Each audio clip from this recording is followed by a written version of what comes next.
কেউ অসুস্থ হয়ে রাসূল সাল্লাল্লাহু আলাইহি ওয়াসাল্লামের কাছে আসলে রাসূল ইসলাম কি বলতেন জানেন? কেউ জানেন? লা বাস আলাইক তুহুরুন ইনশাআল্লাহ। তিনি বলতেন, আরে don't worry about it, it will cleanse up your scenes. ভয় পেও না, আরে এই অসুস্থতা, এটার কারণে আল্লাহ তোমার গুনাহ মাফ করে দেবে।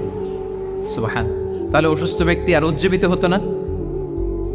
রাসূল সাল্লাল্লাহু আলাইহি ওয়াসাল্লাম অসুস্থ ব্যক্তিকে দেখলেই মাথায় হাত বুলিয়ে দিতেন, দোয়া করতেন, আল্লাহুম্মা রাব্বান নাস আযহিবিল বাস ইশফি আনতা শাফি, দোয়া করে দিতেন।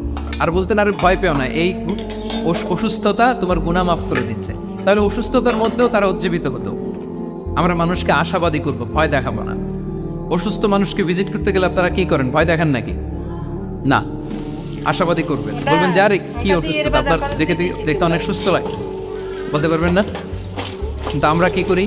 কেউ অসুস্থ হইলে ওই অসুস্থতায় সবচেয়ে কষ্ট পেয়ে যে মারা গেছে তার হিস্ট্রি বলা শুরু করি।